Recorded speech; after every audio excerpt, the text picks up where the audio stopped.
What's up, guys? In today's lesson, we'll be learning, we'll be doing a small at-home lab atom experiment on a foundational concept in biotechnology and pharmaceuticals, which is like a subset of chemical engineering that you can be interested in, and that'll be enzyme kinetics. We love enzymes and they're important, they're everywhere in the biotech sector and in the pharma sector and in chemical engineering, so they're an important part in reaction kinetics. So without further ado, let's get straight into the video. So right now we're just going to do a simple reaction with catalase and yeast. So catalase found in yeast and hydrogen peroxide. So hydrogen peroxide is our substrate and catalase, which is found in yeast, is our enzyme that we're going to be using.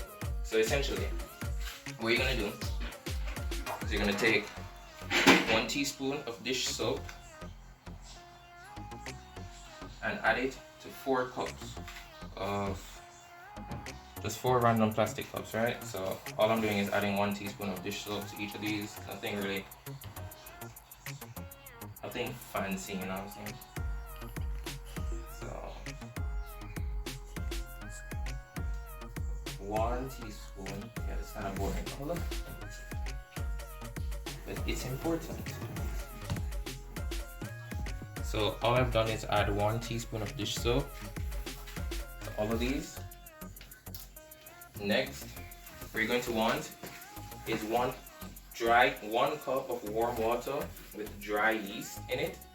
You're gonna have it sit for like 2 to 3 minutes before you do this. I had this sitting for 2 to 3 minutes, just a half cup of warm water with yeast. And you want to do that. Now, you keep that sitting. We're going to prepare the next step. So now you want to add to cup number 1, you want to keep just the dish soap. So we'll call this cup number 1. We'll keep just the dish soap here. In cup number 2, we'll add 1 tablespoon of hydrogen peroxide. So hydrogen peroxide, I'm spilling it all over the place. 1 tablespoon of hydrogen peroxide there. To cup number 2, we'll be adding 2 tablespoons of hydrogen peroxide. That's 1, and that's 2. And cup number 3, we'll just want 3 tablespoons of hydrogen peroxide. 1, 2, and finally 3. So once you're done cleaning up after yourself, if you spilled all over the place like me, which is bad, hydrogen peroxide can corrode your skin if you're not careful. So, you know, safety comes first and all these stuff. That's what all the scientists say, you know what I'm saying? But whatever. So, next we're gonna grab a fresh spoon.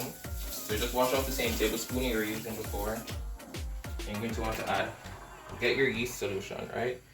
You want to add 1 tablespoon of yeast to each of these, and you want to see what happens. So let's start with cup 1, which is just dish soap. We take 1 tablespoon of yeast here for yeast solution, and we add it to the cup 1 with dish soap. We swirl it, and we observe what happens. It seems like nothing happens, which is good. Now we go to our cup number 1. It's 1 tablespoon of hydrogen peroxide. We add that, swirl, and we look at what happens there. You can kind of see that there's some foam rising. If you feel the cup, it gets warm to the touch. Look at this, it's rising. Like, it wasn't that tall before. If you smell it, I wouldn't advise you smell it because, you know, there can be toxic stuff there, but come on, it's fine. It's yeast. It kind of smells nice. Look at that, and it's still rising. But take note of how long this is taking, right? So now, we go to the second cup. We take another tablespoon of yeast. Add it to cup number 3. Swirl. And we take a look at how this one's happening.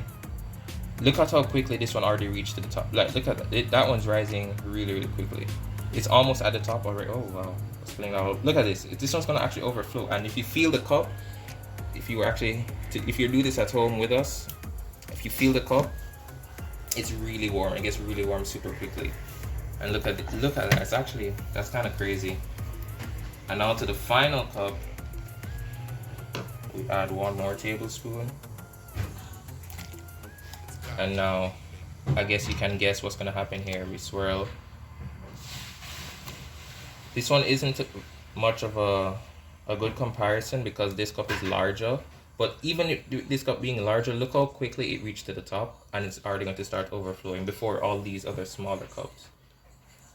And if you feel it again, it gets really warm.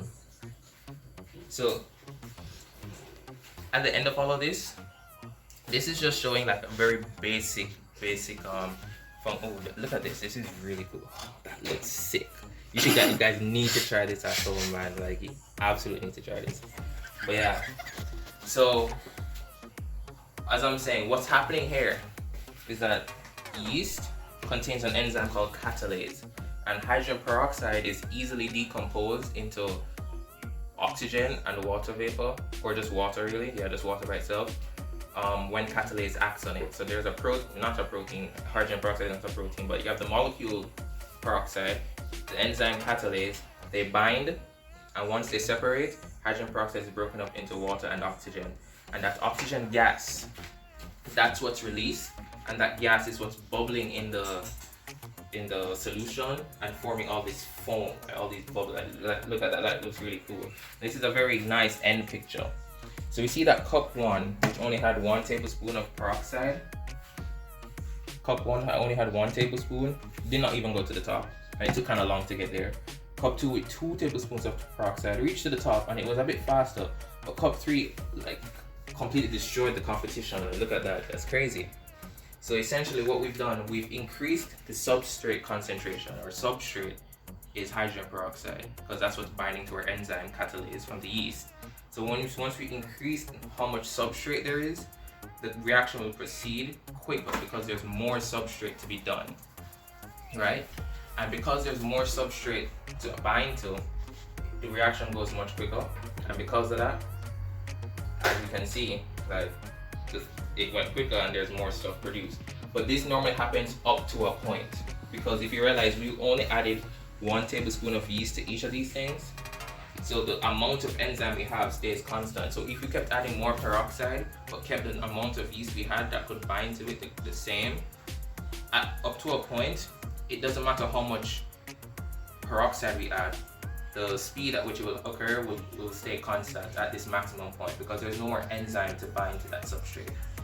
And yeah, that's like normal. That's the end of like this normal experiment. This is really cool. This is enzyme kinetics. This is just a foundation enzyme experiment, and enzymes are used everywhere in pharmaceutics, drugs, biotechnology, and so we wanted to give this a try. So nice. We'll see you next week.